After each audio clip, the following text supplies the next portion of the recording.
ఆ ముగ్గురు స్నేహితులు పట్టుమని 25 ఏళ్లు నిండని యువరక్తం. డబ్బు విషయంలో అభిప్రాయ భేదాలు తలెత్తాయి.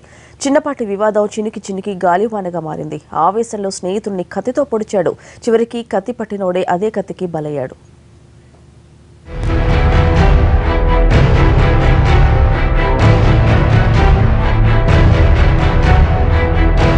పసుపు రంగు టీషర్టు వేసుకుని ఉన్న ఇతని పేరు అలీ అఫారీ. తన మిత్రులు ఇబ్రహీం సాదిక్తో కలిసి అలీ అఫారీ పూణేలో రెజ్లింగ్ శిక్షణ పొందేవారు.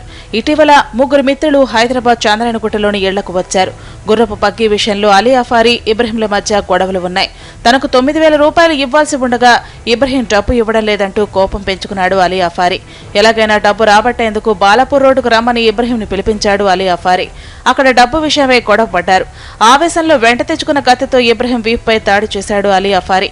షాక్ నుంచి తేరుకున్న ఇబ్రహీం తన వీపులోంచి అదే కత్తిని బయటకు తీసి అలీ అఫారీపై విచక్షణరహితంగా దాడికి పాల్పడ్డాడు. అడ్డొచ్చిన మరో మిత్రుడు సాదిక్ ని కూడా పొడిచాడు. కత్తిపోట్లకు అలీ అఫారీ ప్రాణాలు విడిచాడు. తీవ్రంగా గాయపడిన సాదిక్ ని ఆసుపత్రికి తరలించారు పోలీసులు. అలీ అఫారీ చేతిలో కత్తిపోటుకు గురైన ఇబ్రహీం ని కూడా ఆసుపత్రికి తరలించారు పోలీసులు.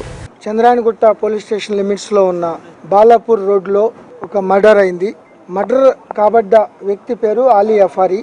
చంపిన అతని పేరు ఇబ్రహీం. గుర్రపు బండి గురించి గత 3 నెలలుగా వాళ్ళ వాగ్వివాదం అవుతుంది.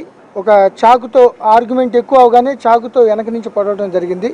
ఆ చాకును బయటికి తీసి ఎవరైతే పొడిచారో అతన్ని ఈ చెస్ట్ పక్కన తీవ్రంగా స్టాబింగ్ చేయడం జరిగింది. మలక్పేట యశోద హాస్పిటల్కి వెళ్ళగానే బ్రాడ్ డెడ్ అని డిక్లేర్ చేయడం జరిగింది.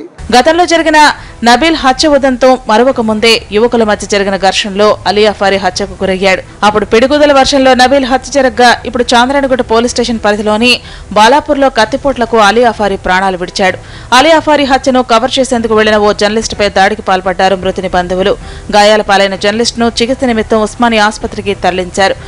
కేవలం 9,000 రూపాయలు తాంగా నుంచి వచ్చిన దాన్ని ఒకరికొకరు డామినేట్ చేయాలనే ఉద్దేశంతో చిలికి గాలివానయ్యి ఈ స్టాబింగ్ దాకా తెచ్చుకున్నారు. చాదరఘాట్ పోలీసులు కేసు నమోదు చేసి ఇన్వెస్టిగేషన్ చేస్తున్నారు.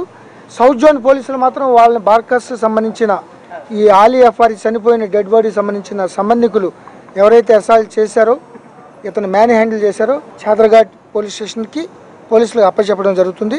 పాత బస్తీలో యువకులు గొడవలకు దిగటం, దాడులకు పాల్పడుతున్న ఘటనలు ఇటీవల ఎక్కువవుతున్నాయి. పిల్లల విషయంలో తల్లిదండ్రులు జాగ్రత్తలు వహించాలని సూచిస్తున్నారు పోలీసులు. పాత బస్తీలో యువకుల కొట్లాటలు, దాడులు ఇక ముందు జరగకుండా ఉండేందుకు లేట్ నైట్ రోమియోస్ ఆపరేషన్ను కొనసాగిస్తామంటున్నారు.